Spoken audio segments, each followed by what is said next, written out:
Hello, welcome back to the Blame Game for week 3 of the LCS. Last week, I defended a CLG draft for its creativity and noted that most of the problems stemmed from the actual in-game play. They reward me this week with this. Oh, okay. He's trying to go for an immediate lane counter, but once again, Boogie is going to be looking for a bit. I think this is bull. This is correct. I don't like it. So much I don't AD like it. damage against a Scion top. Like, Come on, man. What is this? You have all physical damage so far. You see the Scion locked in. You're going for your last pick, and you go mid-Jace, getting more AD and not getting any tank-busting power. I mean, I get the idea a little bit here, being like, we're going to snowball the early game super hard and have Zeri as a fallback plan or something, but, like, that is such a narrow win con you're drafting yourself into, and yeah, this is just a disaster and instantly makes me eat my own words. Another topic we touched on last week was Summit, and I'm going to put in a hard limit of how much I talk about Summit starting here. I'm done talking about him after this. Every post-game thread, I realize he's probably going to be one of the most talked about players in that thread just because of how he plays the game. I mean, just look at how he plays this dive versus Dignitas. The sheer genius to turn around and use the Omni Vamp from the Cassante ultimate when you proc the eye to get this fat chunk of healing in order to survive the dive before finishing off Santorin. Yes, it's misplayed by Dignitas, but this is just such heads-up play, and Summit is always doing such amazing mechanical and thoughtful things a lot of the times, and he immediately follows his play up with this. Summit, what is this? In the game just before this, he has an absolutely stellar laning phase, freezing the minion wave right in front of his turret while he's on the weak side, making sure that he's able to absorb all this pressure and build a big CS lead versus Tenacity before transferring that to start getting turret plates down. And then this just greeds for a demolish proc and kills himself. Summit, why?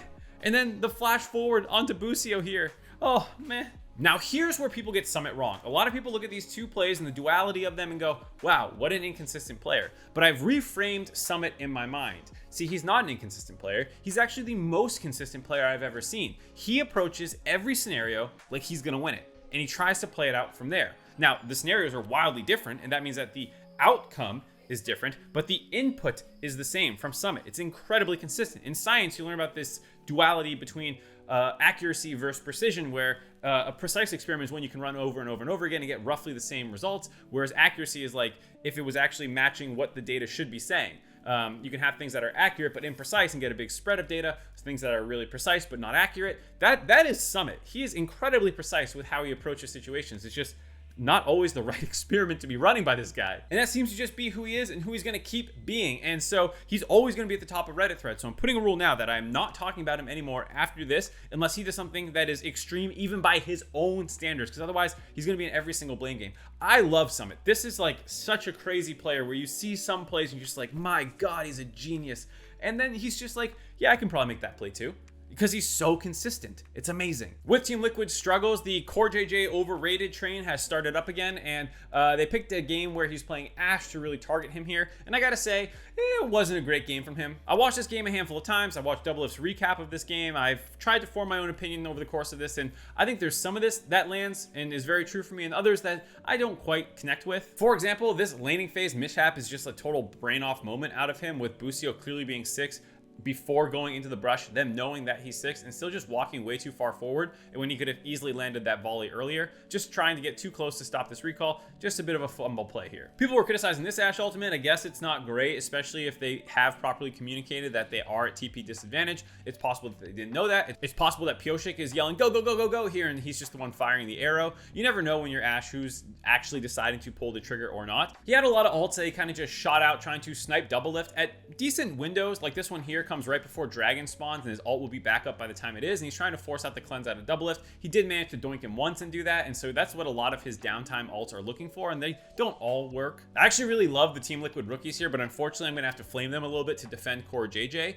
Here you can just see a naked flick landing onto Yawn. He can easily flash this if he saw it, but he just gets bumped back by Bjergsen. This naked flick instantly blows up what was a good team fight for Team Liquid until this point. Summit also has a random flash stun onto Busio of all people, and then E's through Talia's E, resulting in him in basically killing himself. I mean, though Double Lift did get the kill, this was mostly Talia damage. A similar thing happens at a 24-minute Drake fight where Harry just gets naked flicked by Bjergsen again. I don't know how Bjergsen keeps landing these on the rookies, but clearly they're not respecting him enough. And CoreJJ's ultimate is just a panic response trying to stop the follow-up that's coming for Harry here and about to kill him. It's not to say every team fight was the rookie's fault and CoreJJ didn't miss position or shoot bad ultimates like here, just trying to shoot way too early into the Baron pit, I think. I'm not pointing all these things out to defend CoreJJ from the criticism. I do think it's fair to say that he didn't have a good Ashe game here, and there's a lot of people who note that he is much better on tanky engage playmaking supports than he is on enchanters, or this kind of 80 carry meta that's going on right now. But this wasn't like an absolute travesty of a game where he was like solo losing them it. He did make some big misplays, but I just pointed out a bunch of others too. And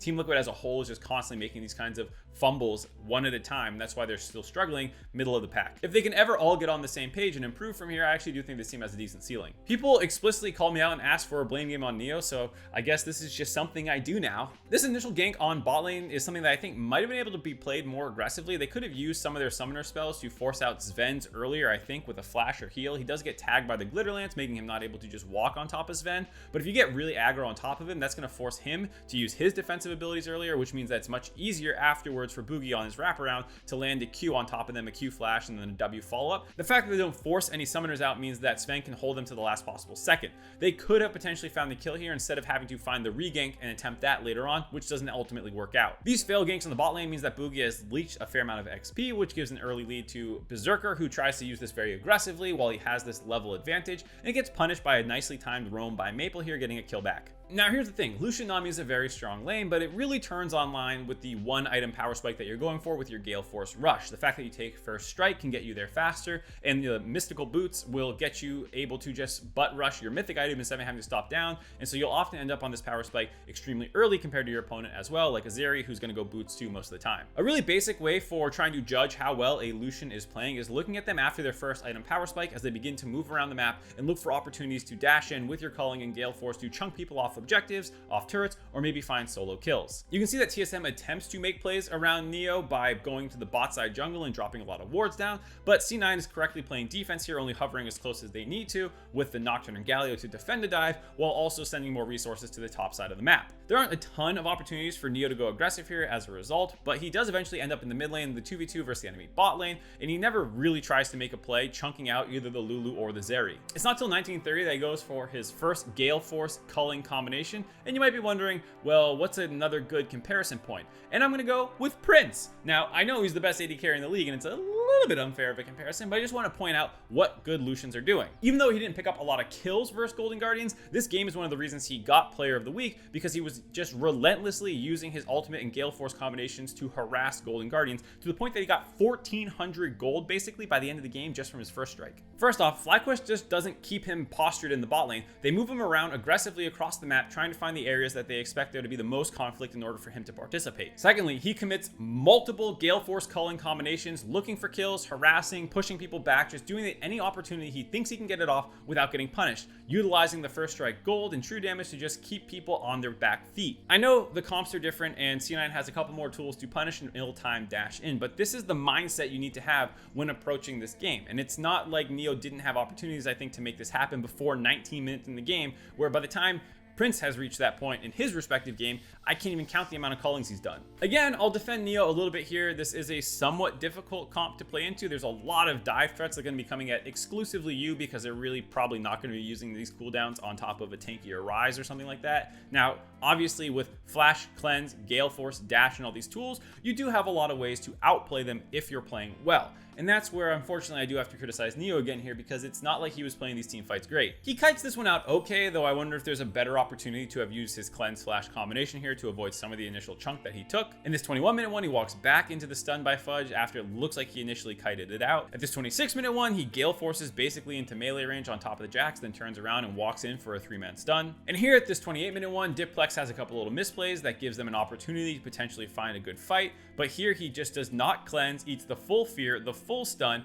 and then still dashes down instead of back. Not that it would have mattered, but it seems like he was very frazzled in team fights. Well, there you go, Reddit. Are you happy with that one? Anyways, that's going to do it for this episode of The Blame Game. Thank you all so much for watching. I'll be back next week.